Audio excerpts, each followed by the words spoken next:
Okay, good afternoon, everyone. Thank you for having us. I'm Dr. Susan Comfort.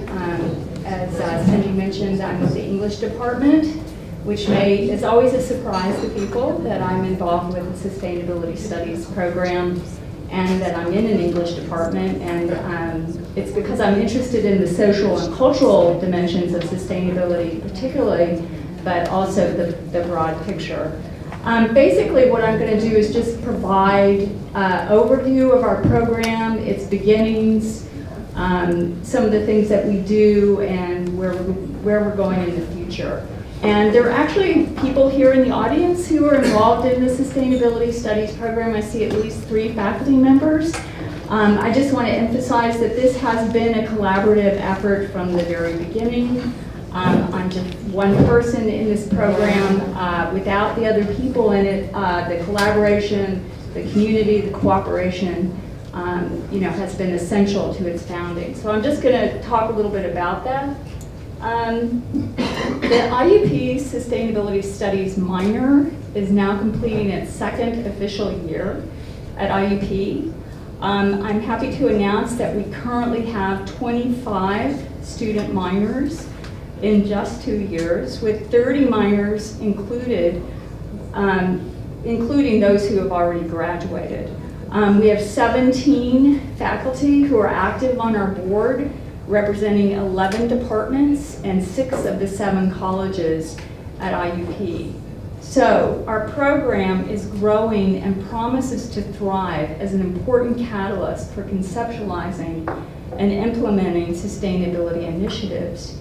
From the beginning in fall 2012, when several faculty and students began work conceptualizing the program and moving it through the institutional review process, an integral part of IUP Sustainability Studies has been community engagement.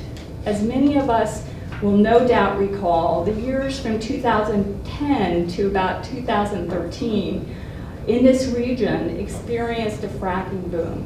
And there were efforts to bring sustainability perspectives to these developments from community groups like the Center for Community Growth, but also from the university, which started a sustainable energy cluster to prepare students to enter the fossil fuel natural gas force. We felt then, and I'm talking about the group around IUP Sustainability Studies, and still feel today that there needed to be a much more robust and inclusive debate around sustainability. And as we evolved as a program, we developed a curriculum and institutional framework to facilitate a community-engaged debate about the meanings of sustainability. And we wanted to encourage students and faculty to consider sustainability not just as a techno-scientific or economic concept, but much more as a concept that engages ethics, politics, culture, and public policy.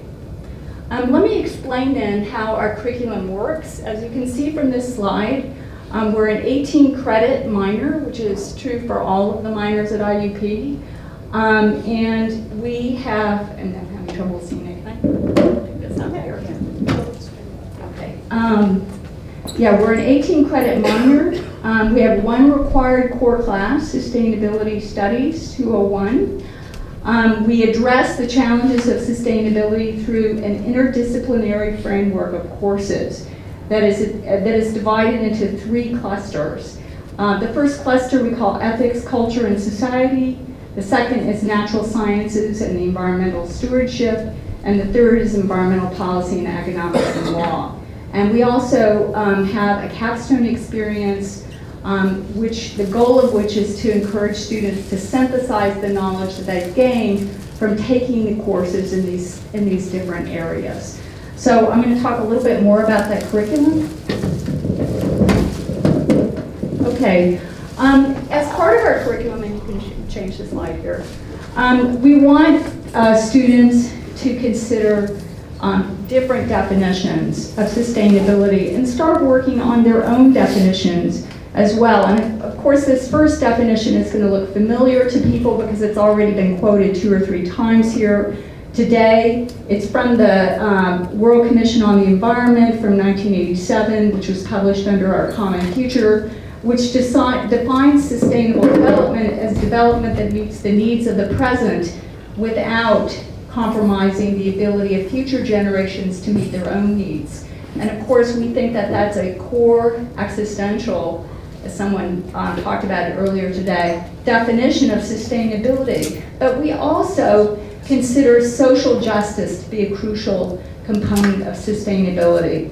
And so I consider here Julian Ashame's definition of sustainability as a supplement to this, but also foundational when he says that sustainable development, it involves a better quality of life for all now and to the future in a just and equitable society while living within the limits of ecology. We also encourage students to rethink their ideas of the environment. Most people think of the environment as simply the natural environment, and they have a conception of it as apart from them, apart from from their lives, as something outside of themselves. And so we encourage students to think of the environmental justice definition of the environment, which is where we work, live, play, and pray. So that's very important to our program.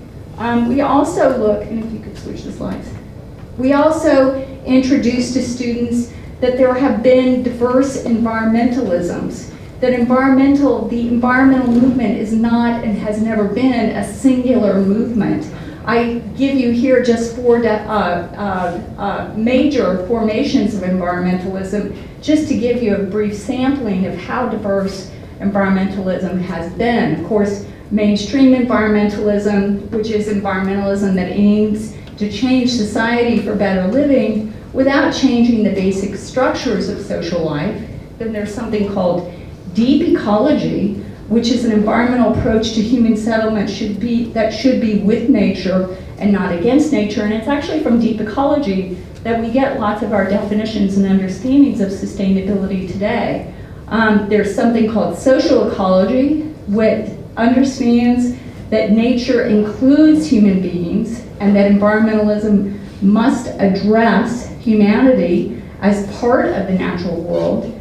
And there's also a formation very important to us, as I've already mentioned, of environmental justice, which understands that environmentalism should be based on the concept of civil rights and that all citizens have a right to a healthy living and working conditions.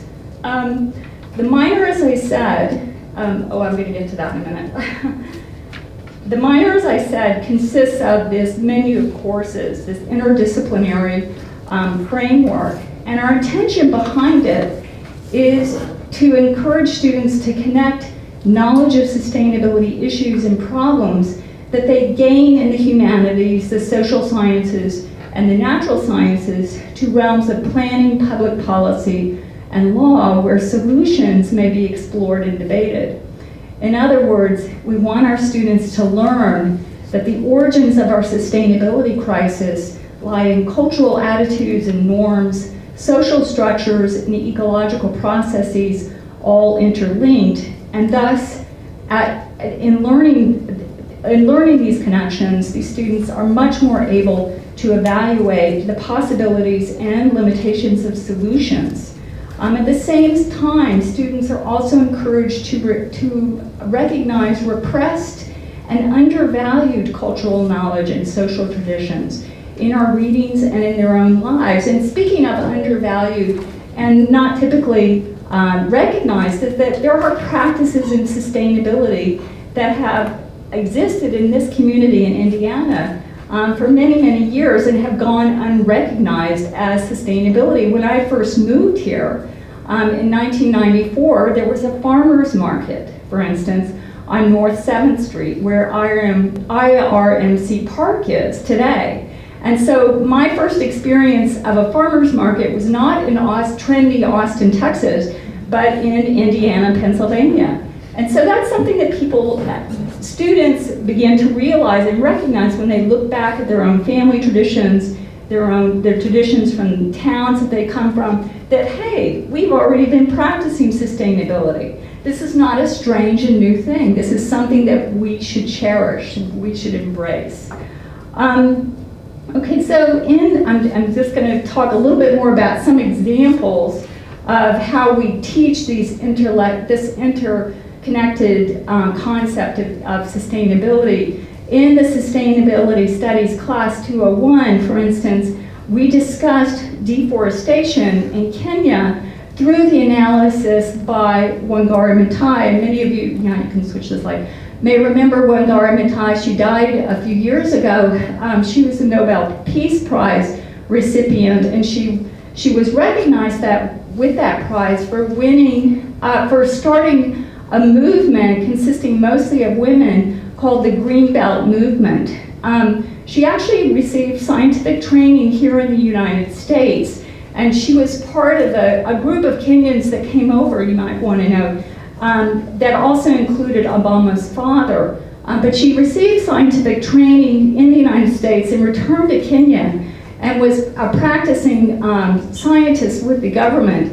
And she started talking to rural women, and there were starting to be real problems with soil degradation and watershed problems and so on.